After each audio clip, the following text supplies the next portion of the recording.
أعوذ بالله من الشيطان الرجيم بسم الله الرحمن الرحيم إذ أوى الفتية إلى الكهف فقالوا ربنا آتنا من لدنك رحمة وهيئ لنا من أمرنا رشدا فضربنا على آذانهم في الكهف سنين عددا ثم بعثناهم لنعلم أي الحزبين أحصى لما لبثوا أمدا صدق الله العظيم.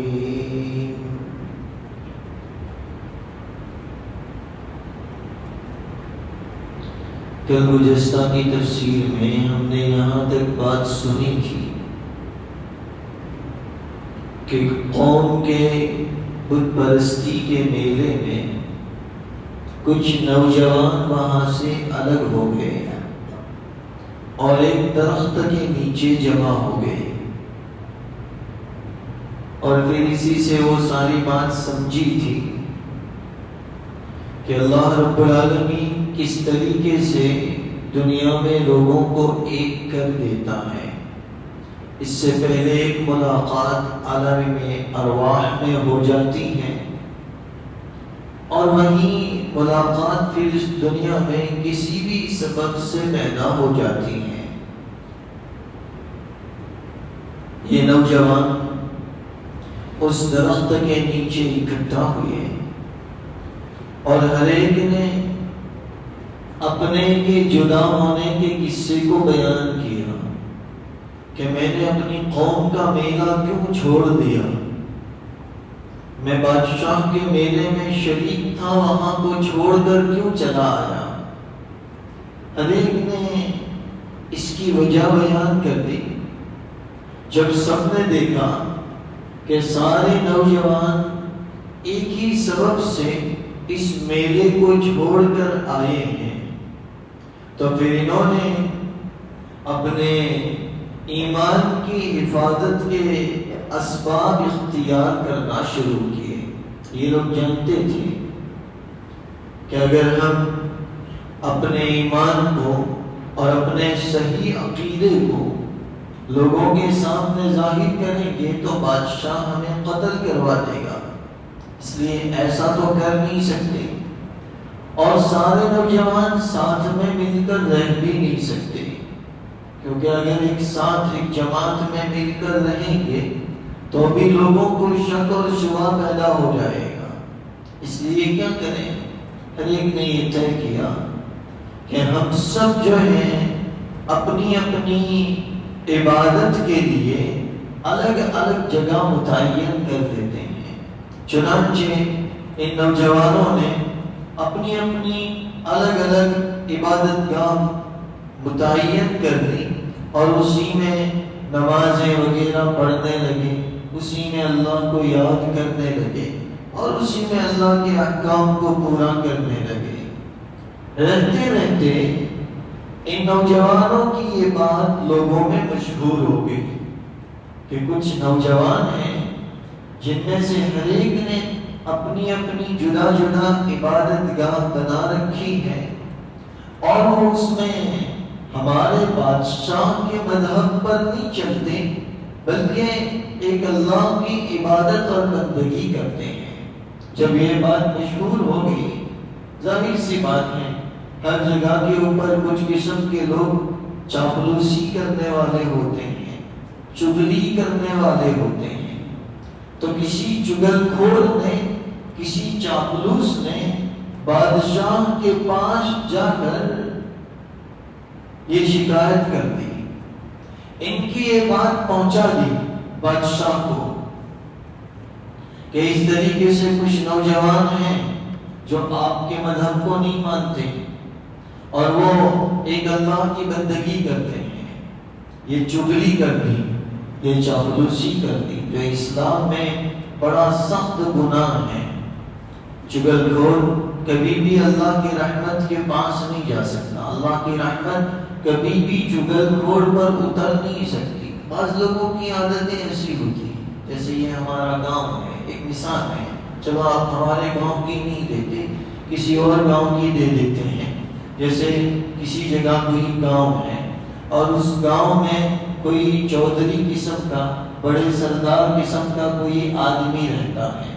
تو چھوٹے چھوٹے گاؤں میں بھی یہ عادتیں ہوتی ہیں کہ کچھ لوگوں کا کام ہی یہ ہوتا ہے کہ وہ آپ کے محفلوں میں، آپ کے مجلسوں میں آئیں گے یا پھر آپ کی تفتیش کریں گے. ابھی تو صبح کا سورج بھی نہیں نکلے گا اور آپ کی باتیں جا کر وہ سردار کو پہنچا دیں گے، چودھری کو پہنچا دیں گے. بس کچھ لوگوں کی ایسی بری عادت ہی بن جاتی ہے، چاپلوسی کرنا، اس کے بعد وہاں پہنچا دینا، خواہ کسی کو کسی کے خلاف اکسا دینا. بہت بری عادت ہے. اس سے معلوم ہوا یہ عادت کبھی کسی کو اختیار نہیں کرنی چاہیے. یہ بندے کو اللہ کی رحمت سے دور کر دیتی ہے. بعض لوگوں کی محفلیں، بعض لوگوں کی مجلسیں اسی پر شروع ہوتی ہیں، اسی پر ختم ہوتی ہیں. بیچارہ ایک آدمی، اس کا راز کوئی نہیں جانتا، اس کا عیب کوئی نہیں جانتا. اب اس آدمی کو کسی طریقے سے پتا چل گیا اور وہ جہاں جہاں بیٹھتا ہے اس کی بات کو بیان کرتا پھرتا ہے. جانتے ہو پہلے آقا علیہ السلام نے فرمایا، اگر تم نے کسی کا کوئی ایسا عیب ظاہر کر دیا جو لوگوں میں عام نہیں تھا، لوگ جانتے نہیں تھے، بس تم کو کسی طریقے سے پتا چل گیا تھا، چھپا ہوا عیب تھا، اور تم نے اس کا یہ عیب، اس کی یہ برائی دوسروں کے سامنے ظاہر کر دی، تو تمہاری موت اس وقت تک نہیں آئے گی جب تک کہ تم خود اس عیب میں مبتلا نہ ہو جاؤ. یہ فرمان رسول ہے کہ تمہاری موت اس وقت تک نہیں آئے گی جب تک کہ تم خود اس عیب میں مبتلا نہ ہو جاؤ. ایک روایت میں آتا ہے کہ اگر تم نے کسی کو ذلیل کرنے کی کوشش کی، آدمی معزز تھا، عزت دار تھا، حق پر تھا، جھوٹی باتیں بیان کر کے، خوشامد، چاپلوسی، چگلی کر کے تم نے کسی کو ذلیل کرنے کی کوشش کی، پھر اس کے بعد تم اپنی ذلتی سے بچنے کے لیے پہاڑ میں جا چھپے، تمہارا کسی سے میل جول نہیں ہے، پہلے آقا علیہ السلام نے فرمایا تم پہاڑ میں جا چھپو گے، اللہ تمہیں وہاں ذلیل کر دے گا. اگر تم نے کسی کو ذلیل کرنے کی کوشش کی، یہ بری عادتیں ہیں، اسے اختیار نہیں کرنا چاہیے. اللہ تعالیٰ ہم سب کی اس سے حفاظت فرمائے. اللہ ان چیزوں سے بڑے ناراض ہوتے ہیں. خیر، کسی چگل خور نے، کسی چاپلوس نے بادشاہ کے سامنے ان نوجوانوں کی چاپلوسی کر دی، تو بادشاہ نے ان کو بلایا، ان کے لیے وارنٹ جاری کیا. یہ نوجوان بادشاہ کے دربار میں پکڑ کر لائے گئے. جب یہ نوجوان بادشاہ کے دربار میں پکڑ کر لائے گئے، بادشاہ نے سب سے پہلے ان کے سامنے حجت کی. یہ کیا اپنا حلیہ بنا رکھا ہے؟ امیر گھرانے کی اولاد ہو، رئیسوں کی اولاد ہو، سرداروں کی اولاد ہو، یہ کیا اپنا حلیہ بنا رکھا ہے؟ جو حلیہ اپنے باپ داداؤں کا ہے، ایسا حلیہ کیوں نہیں بناتے؟ اور جو کام اپنے باپ دادا کرتے ہیں، میں بادشاہ میں کر رہا ہوں، وہ کام تم کیوں نہیں کرتے؟ سنا ہے کہ تم بتوں کی پوجا نہیں کرتے، ان کے نام پر چڑھاوا نہیں چڑھاتے. اس وقت سب سے پہلے ان نوجوانوں نے ایک دعا کی. انہوں نے دعا کی، قالوا ربنا رب السماوات والارض لن ندعو من دونه الها لقد قلنا اذا شططا. انہوں نے سب سے پہلے یہ دعا کی کہ کیسی بات کر رہے ہیں آپ؟ کیا ان کو پوجنا کوئی عقل مندی کی بات ہے؟ اور ہم ایسے لوگوں کو کیسے پوچھ سکتے ہیں جن میں خود کسی چیز کی طاقت نہیں ہے؟ وَرَبَطْنَا عَلَىٰ قُلُوبِهِمْ. دعا کا نتیجہ یہ ہوا، اللہ تعالیٰ فرماتے ہیں کہ ہم نے ان کے دلوں کو مضبوط کر دیا. دعا کا نتیجہ یہ ہوا بادشاہ کے سامنے ڈگمگائے نہیں، بادشاہ کے سامنے جھکے نہیں. یہی دعا کا اثر ہوتا ہے. دعا کبھی کسی کو جھکنے نہیں دیتی، اللہ اس کے دل کو مضبوط کر دیتا ہے. پھر وہ گھبراتا نہیں ہے، جیسے یہ اصحاب کہف نہیں گھبرائے. انہوں نے بادشاہ کے سامنے کہا کہ اللہ کے سوا کوئی پوجنے کے لائق بھی ہو سکتا ہے؟ من دونہ آلہہ، اللہ کے سوا بھی کوئی عبادت کے لائق ہو سکتا ہے؟ اور تم کیسی چیز کی پوجا کرتے ہو؟ تم کس کو پوچھتے ہو؟ اس کی تمہارے پاس کوئی دلیل بھی نہیں ہے، کوئی حقیقت بھی نہیں ہے. چلو دلیل لے آؤ، میں ہم مان لیں گے. اللہ تعالیٰ نے ان نوجوانوں کے دلوں کو ایسا مضبوط کر دیا کہ بادشاہ کے سامنے ڈٹ گئے. مفسرین نے لکھا ہے کہ خود تو ایمان پر تھے، اتنے بڑے ظالم بادشاہ کو بھی ایمان کی دعوت دے دی. یہ نوجوانوں نے کہا ہم تو کہتے ہیں بادشاہ سلامت، آپ بھی اسی کلمے کو پڑھ لیجئے اور آپ بھی دین حق کو قبول کر لیجئے اور آپ بھی اسی کے مطابق زندگی گزاریے اور آپ بھی ایک ہی اللہ کی بندگی شروع کر دیجئے. خود بادشاہ کو دین کی دعوت دے دی. دعا کا نتیجہ تھا. اب یہاں کیا تھا؟ بادشاہ کو غصہ آنا لازمی تھا. ظالم بادشاہ تھا، متشدد بادشاہ تھا. تو بادشاہ نے ان نوجوانوں کو ڈرایا دھمکایا، دیکھو مان لو ورنہ میں تم کو سخت سزا دوں گا، مان لو ورنہ میں تمہیں قتل کر دوں گا. اس کے باوجود بھی، ڈرانے دھمکانے کے باوجود بھی یہ نوجوان اپنی بات سے ٹلے نہیں، مضبوطی کے ساتھ جمے رہے، ذرہ برابر گھبرائے نہیں. تو بادشاہ نے ان کے کپڑوں کو اتروانے کا حکم دیا کہ یہ جو لباس ان کے بدن پر ہے، سرداروں کا لباس، شاہی گھرانوں کا لباس، یہ لباس ان کے بدن پر سے اتار دیا جائے. تو یہ اتار دیا گیا. پھر دھمکایا. پھر یہ نوجوان ڈگمگائے نہیں، یہ نوجوان ڈرے نہیں. تو بادشاہ نے کہا دیکھو تم نوجوان ہو، ابھی چھوٹی سی عمر ہے، میں تمہیں قتل کرنا نہیں چاہتا، میں تمہیں سزا دینا نہیں چاہتا، میں تمہیں تھوڑی مہلت دینا چاہتا ہوں، میں تمہیں تھوڑا وقت دینا چاہتا ہوں تاکہ تم غور و فکر کر لو، اور غور و فکر کے بعد اگر تمہیں سمجھ میں آ جائے تو رجوع کر لینا. اور جن کی پوجا ہم کرتے ہیں اور قوم کے سردار کرتے ہیں، تم اسی طریقے سے مورتیوں کی پوجا شروع کر دینا، ہم تم کو چھوڑ دیں گے، ہم تم کو سزا نہیں دیں گے. ایک مہلت دیتا ہوں.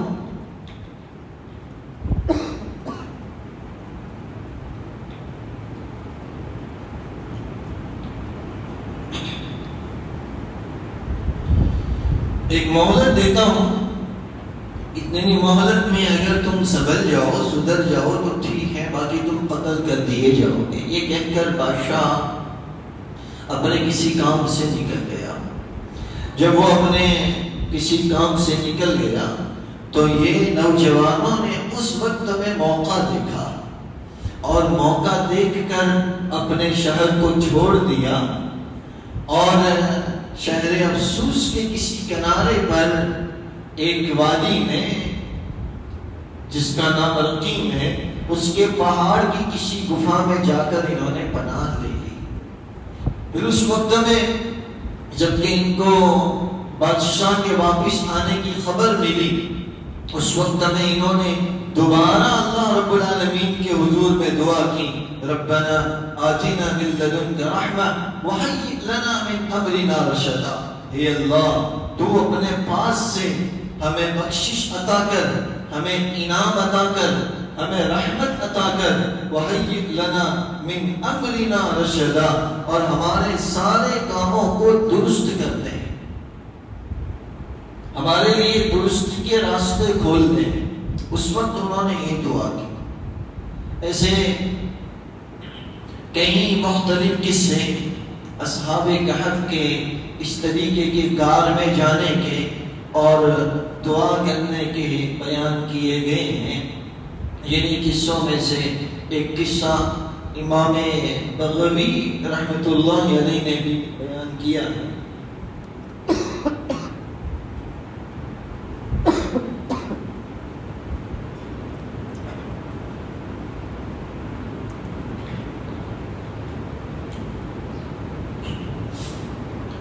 ایک قصہ امام بغوی رحمۃ اللہ علیہ نے بھی بیان کیا ہے۔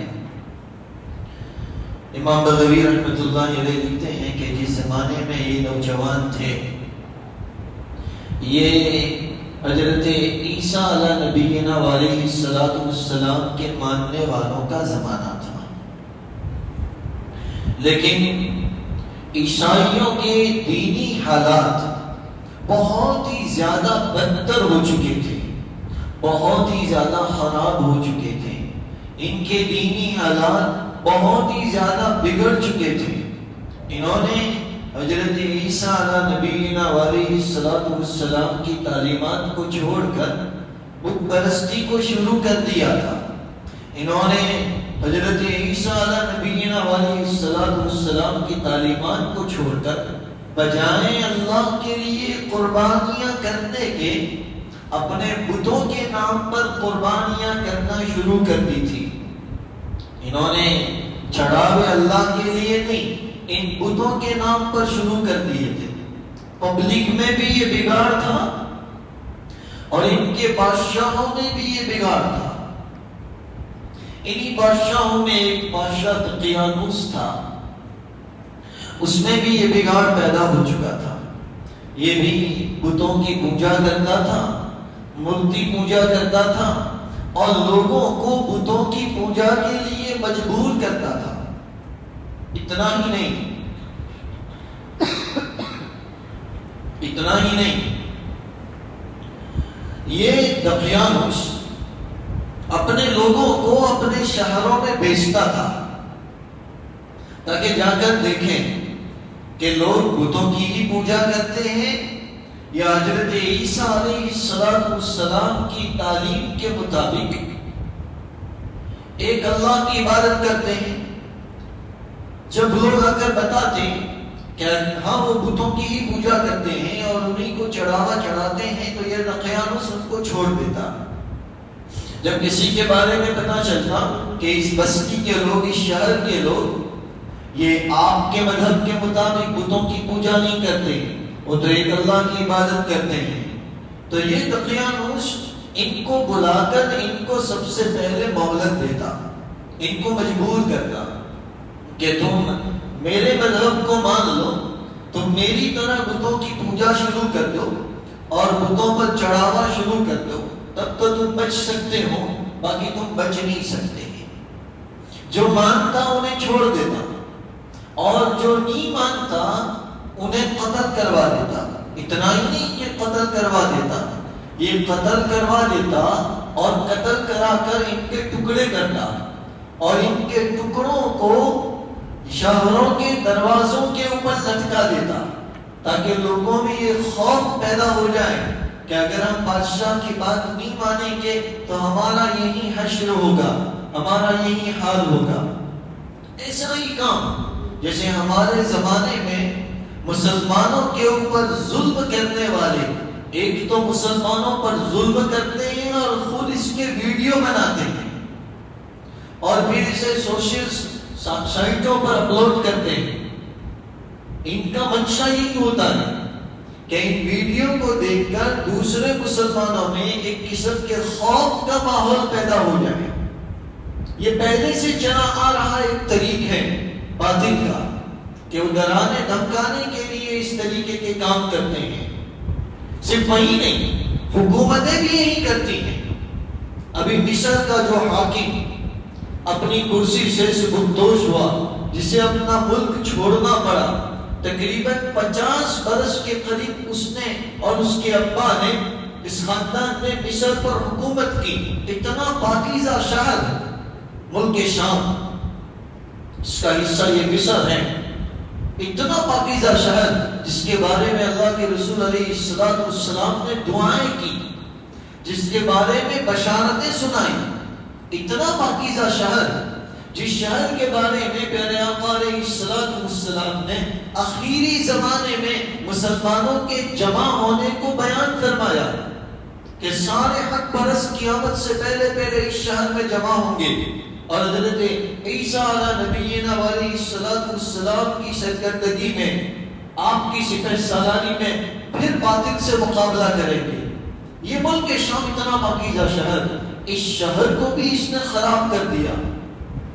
کتنی کوششیں کی، وہ اپنی حکومت کو باقی رکھنے کے لیے ایسے ہی دھندے کرتا تھا، ایسے ہی کام کرتا تھا، لوگوں کو ناحق قتل کرنا، لوگوں کو باہری مشینوں کے نیچے دبا دینا، لوگوں کو آگ کی بھٹی میں جلا دینا، لوگوں کو آگ کی تپش میں تپانا، عجیب عجیب قسم کی سزائیں دیتا تھا۔ کسی کے ناخن کو کھچوانا، پیروں کے ناخن، ہاتھوں کے ناخن، آنکھوں میں داغ دینا سلیوں کے ذریعے، یہ اس کے دھندے تھے۔ یہ پہلے زمانے سے ظالموں کا چلا آتا ہوا رواج ہے، دوسرے قوموں کو اور اپنی پبلک کو دبانے کے لیے، دھمکانے کے لیے، یہ ہر جگہ پر چلتا ہے۔ ایسے لوگوں سے ڈرنا نہیں چاہیے، کیوں کہ ایسے لوگوں کی طاقت بڑی وقتی ہوتی ہے، ان کا زور ہمیشہ کے لیے نہیں چلتا۔ جب ظلم بلندی پر پہنچ جاتا ہے، پھر اللہ رب العالمین ایک ایسی تھپیڑ مارتا ہے، پھر اللہ رب العالمین کی طرف سے ایک ایسا تمانچہ پڑتا ہے کہ وہ ایسے گرتے ہیں کہ اس کے بعد دوبارہ کھڑے نہیں ہو سکتے۔ تو یہ آج کل مسلمانوں کے اندر اپنا رعب بٹھانے کے لیے ہمارے ملک میں بھی ایسے کئی واقعات ہو رہے ہیں، مسلمانوں کے اوپر اپنا رعب جمانے کے لیے۔ یہ دقیانوس یہی کرتا تھا، یہ ساری دقیانوسی قومیں ہیں جو اس قسم کے کام کرتی ہیں۔ یہ دقیانوس یہی کرتا تھا کہ ان کے ٹکڑے کر دیتا ہے ایمان والوں کے، اور پھر ان کے ٹکڑوں کو دروازوں کے اوپر لٹکا دیتا تاکہ آنے جانے والے اسے دیکھ کر عبرت حاصل کر لے اور ڈر جائے اور بادشاہ کی بات ماننے پر مجبور ہو جائے۔ یہی لوگ کرتے ہیں کہ حکومت کے خلاف کوئی آواز نہ اٹھائیں، کبھی کسی کو بندوق لے کر بھیج دیا، اس نے گولی چلا دی، کبھی کسی کو ہتھیار لے کر بھیج دیا، اس نے لہرا دیے۔ آج کل یہی چلتا ہے، اس سے ڈرنا نہیں چاہیے، اللہ ہم سب کی اس سے حفاظت فرمائے۔ یہ ظالموں کا ایک ہتھکنڈہ ہوتا ہے۔ تو یہ دقیانوس جس کسی شہر کے لوگوں کے بارے میں اس بات کا پتہ چلتا، ان کے ساتھ یہ سلوک کرتا تھا۔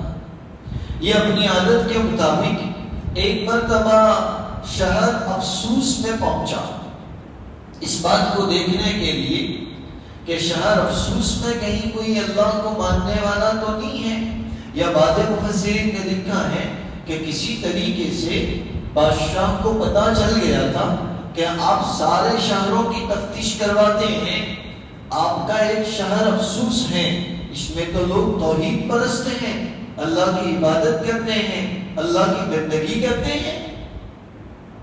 تو یہ بجاتے خود اپنے سپاہیوں کو لے کر شہر افسوس میں پہنچا۔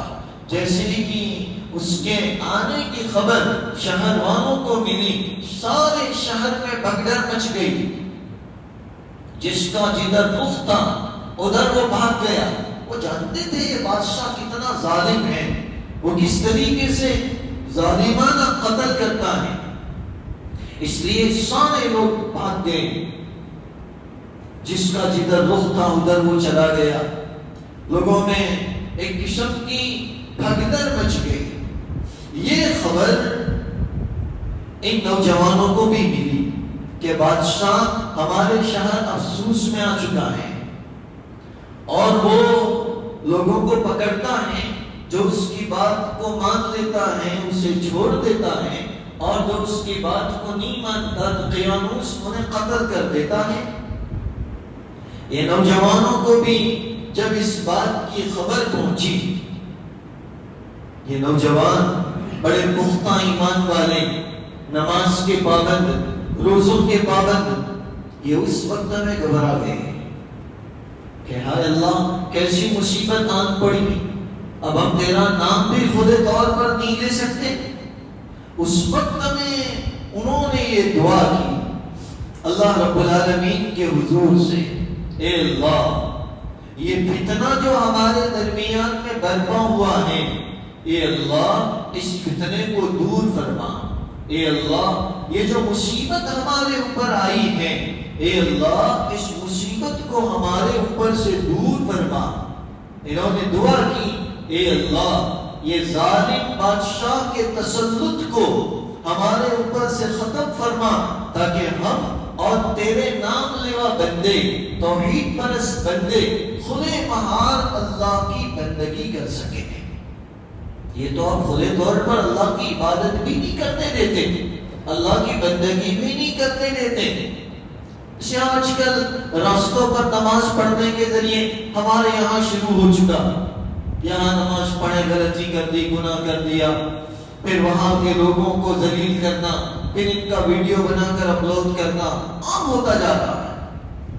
یہ نوجوانوں نے اللہ کے حضور میں یہ دعا کی اس وقت میں، اے اللہ تو ہمیں مضبوطی عطا فرما، تو ہمارے لیے آسانیاں پیدا فرما، اے اللہ تو ہمیں اس ظالم بادشاہ سے نجات عطا فرما اور یہ مصیبت دور فرما، تاکہ ہم خود مہار تیری دعا کر سکیں۔ ان نوجوانوں نے دعا کر لی اللہ رب العالمین سے کہ اے اللہ تو اس بادشاہ کو ہمارے اوپر سے دور فرما۔ پھر وہ اس طریقے سے دعا کر کے الگ الگ ہو گئے، اللہ کی عبادت میں مشغول ہو گئے۔ بعض مفسرین نے لکھا ہے کہ وہ دعا کی حالت میں ہی سجدے میں چلے گئے اور سجدے میں جا کر اللہ کے حضور میں دعا کی۔ ابھی تو یہ سجدے میں دعا کر ہی رہے تھے، اللہ سے نجات مانگ ہی رہے تھے کہ بادشاہ تو اپنے سپاہیوں کے ساتھ شہر افسوس میں آیا ہی ہوا تھا، اس کے سپاہی اس جگہ پر پہنچ گئے جہاں پر سجدے میں یہ نوجوان دعا کر رہے تھے۔ انہوں نے ان نوجوانوں کو پکڑ لیا اور نوجوانوں کو پکڑ کر بادشاہ کے دربار میں لے گئے اور بادشاہ سے ان کی شکایت کر دی کہ یہ سرداروں کی اولاد، یہ آپ ہی کے گرانوں کی اولاد، یہ خود جو ہے بتوں کی پوجا کرتی ہیں اور آپ دوسروں کو خود جو ہے بتوں کی پوجا نہیں کرتی، اللہ کی عبادت کرتی ہیں، آپ دوسروں کو تو اللہ کی عبادت سے روکتے ہو، آپ ہی کے سرداروں کی تو یہ حالت ہے، ان کی اولادوں کو دیکھو کہ یہ اللہ کی عبادت کرتے ہیں۔ بادشاہ سے شکایت کر دی۔ بادشاہ نے ان سے کہا دیکھو تم نوجوان ہو، ہم تمہیں تھوڑی مہلت دیتے ہیں، تم ذرا اپنے معاملے میں غور و فکر کر لو اور توبہ کر لو، میں تمہیں چھوڑ دوں گا۔ میں یہاں سے ایک جگہ پر جا رہا ہوں، وہاں سے پھر واپس یہاں آؤں گا شہر افسوس میں، اس وقت میں واپس تمہیں بلاؤں گا۔ یہ کہہ کر ان نوجوانوں کو مہلت دے کر یہ بادشاہ ایک دوسرے کام کے لیے دوسرے شہر میں چلا گیا۔ ادھر ان نوجوانوں کو بڑی فکر پیدا ہوئی، اب کیا کریں؟ یہ نوجوانوں نے مشورہ کیا، مشورے کے مطابق جیسا کہ ہم نے پہلے سنا، پیسے اکٹھے کیے، غریبوں میں تقسیم کیے، کچھ پیسے لے کر ایک گفا میں چلے گئے۔ یہ بادشاہ ایک مدت کے بعد شہر افسوس میں واپس آیا۔ اس نے اپنی عادت کے مطابق سب سے پہلے بتوں کی پوجا کی، چڑھاوا چڑھایا اور پھر لوگوں سے پوچھا بھائی اب وہ نوجوانوں کو بلاؤ جن کو ہم نے مہلت دی تھی۔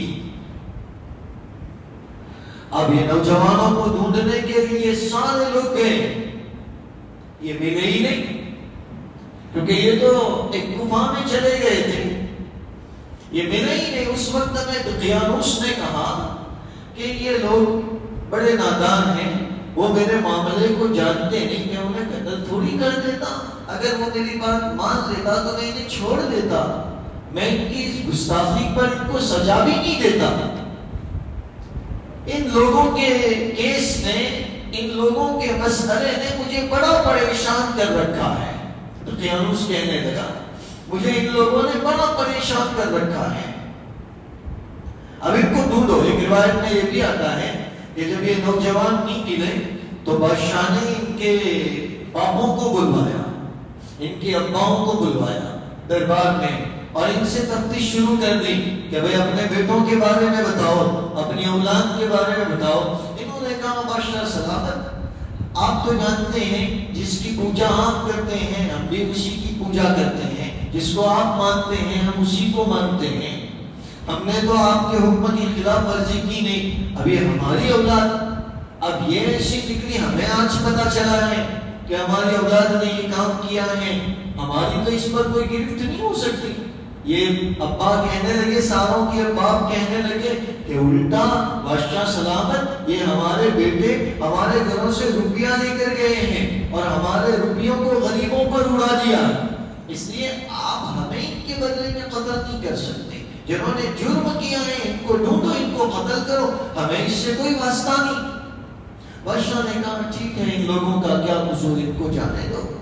ان نوجوانوں کو کسی کے ذریعے بادشاہ کے دوبارہ آنے اور اس تفتیش کا پتہ چلا، جسے ہم نے کل بھی سنا تبلیغ کے ذریعے پتہ چلا، تو اس وقت میں انہوں نے اللہ کے حضور میں دعا کی کہ اب یہ بادشاہ ہمیں دھندوا رہا ہے، ہماری تلاش جاری ہے، کیا ہوگا اگر وہ اس جگہ کے اوپر پہنچ آیا؟ انہوں نے سب سے پہلا کام دعا کا کیا۔ یہاں آج کی اس تفسیر میں ہمارے لیے سمجھنے کی بات یہ ہے کہ دعا کتنا بڑا ہمارے لیے ہتھیار ہے اور دعا کتنی عظیم چیز ہے۔ اللہ تعالیٰ نے مستقل قرآن کریم میں کئی جگہوں کے اوپر دعا کا حکم فرمایا۔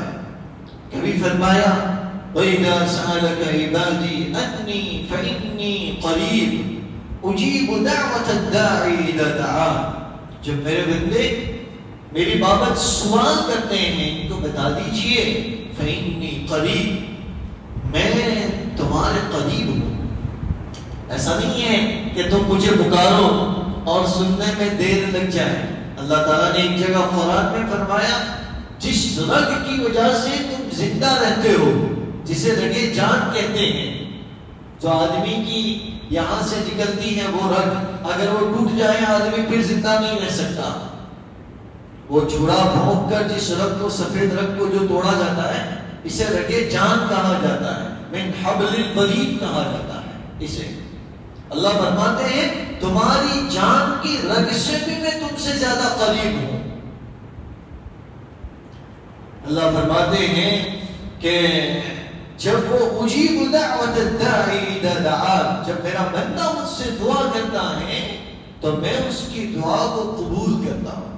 اللہ نے کسی جگہ فرمایا ادعونی استجب لکم، تم مجھ سے مانگو میں تمہاری دعا کو قبول کروں گا۔ اللہ تعالیٰ نے باقاعدہ دعا کا حکم دیا۔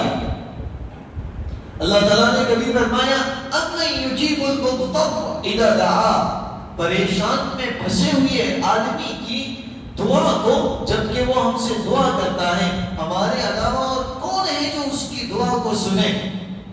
مصیبت میں پھنسے ہو، اللہ کے حضور میں دعا کرو، اللہ قبول کرے گا۔ کسی چیز کی ضرورت ہے، اللہ کے حضور میں دعا کرو، اللہ تعالیٰ اب دعاؤں کو قبول کرے گا۔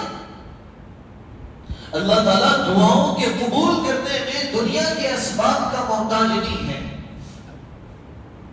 بدون اسباب کے دعاؤں کو قبول کرتا ہے۔ حضرت مریم علیہ السلام یہ اللہ کے دین کے لیے وقف کر دی گئی تھی۔ ان کی اماں نے منت مانی تھی اور ان کو امید یہ تھی کہ مجھے اولاد پیدا ہوگی۔ اذ قالت امرأة عمران ربی انی نذرت لک ما فی بطنی محررا فتقبل منی۔ حضرت عمران علیہ السلام کی بیوی نے، حضرت مریم کی اماں نے دعا منت مانگی تھی، انی نذرت، میں منت مانگتی ہوں کہ میرے یہاں جس کی ولادت ہوگی میں اس کو محررا، میں اس کو تیرے کام کے لیے وقف کر دوں گی۔ یہ ان کے یہاں پر جائز تھا ان کے دین میں، اور امید یہ تھی کہ اولاد پیدا ہو، لیکن ان کو تو لڑکی پیدا ہوئی اور اس کا نام مریم رکھا گیا، انہوں نے اپنی منت کے مطابق انہی کو وقف کر دیا. اب یہ تو مریم تھی، وہ مسجد اقصی جہاں پر ہے، اس مسجد اقصی کے پاس ایسے وقف کیے ہوئے لوگوں کے رہنے کے لیے اور ان کی عبادت کے لیے الگ الگ کمرے بنائے گئے تھے. اور مریم ایک عورت تھی، اس لیے ان کو اوپر والے کمرے میں رکھا گیا تاکہ بے پردگی نہ ہو. اور ان کے خاندان کے جو محرم تھے حضرت زکریا علیہ السلام، ان کو ان کی پرورش سونپی گئی. بھئی محرم تو آپ ہی ہو زکریا، آپ کو ہی ان کی پرورش کرنی ہے. یہ پرورش کرتے رہے. ایک مرتبہ حضرت زکریا علیہ السلام حضرت مریم کے پاس پہنچے اور حضرت مریم علیہ السلام کے پاس بے موسم کے پھل فروٹ دیکھے. یا مریم انا لکی ھذا، مریم یہ تو موسم بھی نہیں ہے ان پھلوں کے آنے کا، کوئی آ کر دے گیا؟ بے موسم کے پھل یہاں کیسے آ گئے؟ حضرت مریم نے کہا تعجب مت کرو، کوئی نہیں آتا آپ کے علاوہ، اللہ نے میری حفاظت کر رکھی ہے. یا مریم انا لکی ھذا قالت هو من عند اللہ ان اللہ یرزق من یشاء. کہا یہ تو اللہ کی طرف سے میرے پاس آتے ہیں، میں اللہ کی بندگی کے لیے فارغ ہو چکی ہوں، اللہ میری دنیا کا انتظام کرتا ہے. حضرت زکریا علیہ السلام نے سوچا کہ اس طریقے سے نیک بندی کی خیر خواہی کے لیے، اس کی بھلائی کے لیے، اس کے رزق کے لیے اللہ تعالیٰ بے موسم کے پھل بھیج سکتا ہے، تو پھر مجھے کیا نا امید ہونے کی ضرورت ہے؟ میں تو نا امید ہو رہا تھا کہ میں بوڑھا ہو گیا ہوں، اشتعل الرأس شیبہ، میرے بال بھی سفید ہو گئے، تو میری تو اولاد نہیں ہے. تو جو اللہ ہنالک دعا زکریا رب، حضرت زکریا علیہ السلام نے دیکھا اس وقت میں دعا کی اللہ بے موسم کے پھل دے سکتا ہے تو مجھے اس عمر میں اولاد بھی دے سکتا ہے. ہنالک دعا زکریا رب قال رب هب لي من لدنك ذرية طیبہ، اے اللہ تو اپنے پاس سے مجھے نیک اولاد عطا فرما. جب بھی اولاد مانگے نا اللہ تعالیٰ سے نیک اولاد مانگنی چاہیے، کیونکہ نیک اولاد کا بڑا اثر ہوتا ہے اور دعاؤں کے الفاظ کا بھی بڑا اثر ہوتا ہے. انہوں نے یہ دعا مانگی ذریۃ طیبہ، تو اللہ تعالیٰ نے بھی دیر نہیں کی، جبریل امین کو بھیج کر بشارت سنا دی کہ جاؤ زکریا نے دعا مانگی ہے، ان کو بشارت سنا دو، بیٹا ہوگا نام یحییٰ رکھ دینا، بیٹا ہوگا اور نام یحییٰ رکھ دینا. انسان کی دعاؤں کا بڑا اثر ہوتا ہے.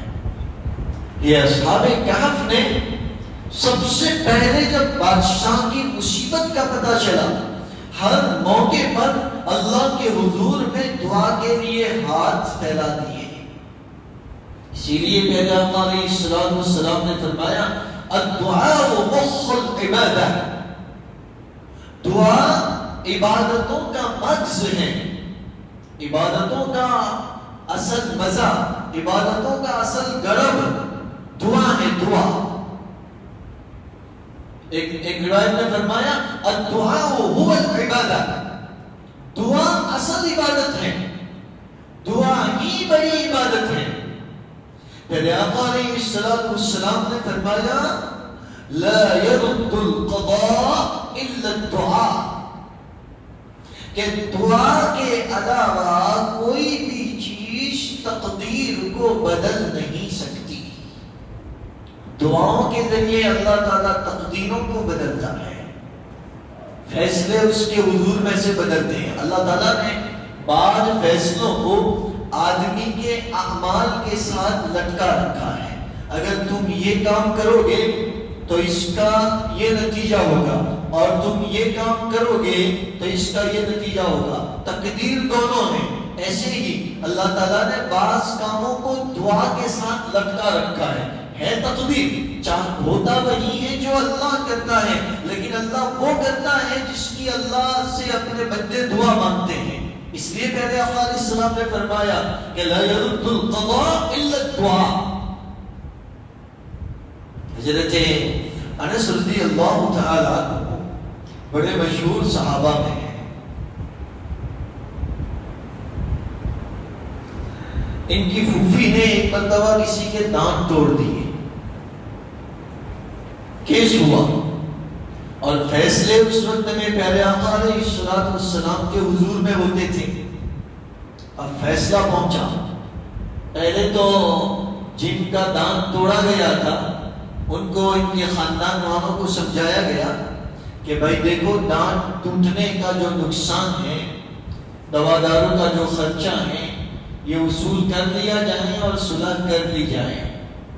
لیکن یہ لوگ راضی نہیں ہوئے، نہیں چلو فیصلہ کرواتے ہیں۔ اللہ کے حضور میں فیصلہ ہوا السن بالسن، کہ بھئی دانت توڑے ہیں تو دانت کے بدلے میں دانت توڑے جائیں گے۔ قصاص کہا جاتا ہے اسے، برابری کا بدلہ دیا جاتا ہے۔ تو اللہ کے رسول علیہ السلام نے فیصلہ فرمایا کہ بھئی پھوپھی نے دانت توڑے ہیں تو انس تمہاری پھوپھی کے بھی دانت توڑے جائیں گے۔ حضرت انس تو بیٹھ گئے، یا رسول اللہ میری پھوپھی کے دانت توڑے جائیں گے؟ ہاں فیصلہ یہی ہے، القصاص، برابری کا فیصلہ ہوگا۔ حضرت انس نے کہا ہاں خدا کی قسم میری پھوپھی کے دانت نہیں توڑے جا سکتے۔ اللہ کے حضور میں درخواست کر دی، عاجزی کر دی، دعا مانگ لی۔ پہلے آقا علیہ السلام نے فرمایا انس یہ تو اللہ کا فیصلہ ہے کہ دانت کے بدلے میں دانت توڑے جائیں۔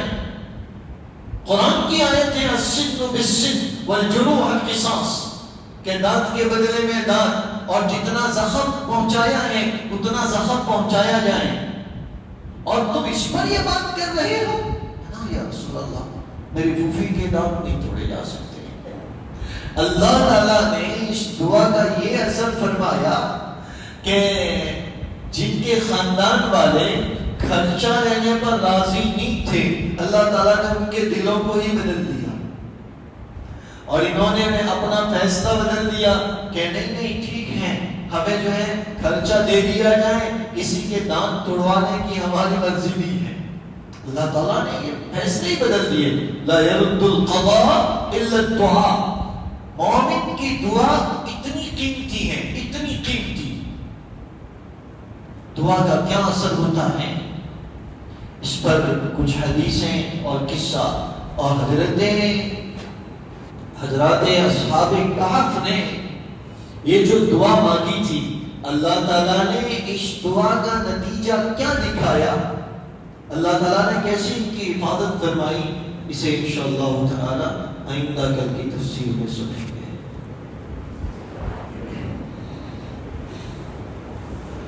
بسم اللہ الرحمن الرحیم۔ اللهم ربنا لك الحمد حمدا كثيرا طيبا مباركا فيه، اللهم يا ربنا لك الحمد كما ينبغي لجلال وجهك وعظيم سلطانك، اللهم صل على سيدنا ونبينا ومولانا محمد وعلى آل سيدنا ونبينا ومولانا محمد وبارك وسلم۔ الہ العالمین، بس یہ کچھ منٹوں کے بعد 7واں روزہ بھی ختم ہو جائے گا، اور قرآنی پاروں کے 10 پارے تراویح میں ختم ہو جائیں گے۔ رب کریم بس آج کے دن میں 7 روزے 10 پارے ختم ہو جائیں گے۔ ایک دن آئے گا 27ویں رات میں یہ پورا قرآن ختم ہو جائے گا، اور جب 29-30 روزے ختم ہوں گے یہ رمضان کا مہینہ بھی ختم ہو جائے گا۔ مولا کریم اب تک کے رمضان میں ہم سے جو کچھ کوتاہیاں ہوئی ہیں، جو کچھ کمیاں ہوئی ہیں، جو کچھ خطائیں ہوئی ہیں، اس سے درگزر فرمائیے، کوتاہیوں کو معاف فرمائیے۔ الہ العالمین رمضان جو باقی بچا ہے، ہمیں باقی بچے ہوئے رمضان کی قدردانی نصیب فرمائیے۔ یہ وہی رمضان کا مہینہ ہے جس مہینے کے آنے پر پیارے آقا علیہ السلام کا دعاؤں میں رونا بڑھ جاتا تھا۔ آقا علیہ السلام کی دعائیں لمبی ہو جاتی تھیں۔ الہ العالمین ہمیں بھی اس مہینے کو دعاؤں کی پابندی کے ساتھ گزارنے والے بنا دیجیے۔ الہ العالمین جتنی مصیبتیں نازل ہو چکی ہیں رب کریم ان تمام مصیبتوں کو دور فرمائیے، آنے والی مصیبتوں کو روک دیجیے۔ الہ العالمین ہر قسم کی مصیبتوں سے ہمیں نجات عطا فرمائیے، پریشانیوں سے نجات عطا فرمائیے۔ الہ العالمین تمام مسلمانوں کی حفاظت فرمائیے۔ رب کریم ہر ایک کے دل کی جائز مرادوں اور جائز منتوں کو پورا فرمائیے۔ پیارے آقا صلی اللہ تعالی علیہ وسلم نے جن خیر و برکت کا تجھ سے سوال کیا ہمیں اور پوری امت کو نصیب فرمائیے۔ جن جن شرور و فتن سے پناہ چاہیے اس سے ہماری اور پوری امت مسلمہ کی حفاظت فرمائیے۔ آمین یا رب العالمین۔ وصلی اللہ تعالی علی النبی الأمی الکریم برحمتک یا ارحم الراحمین۔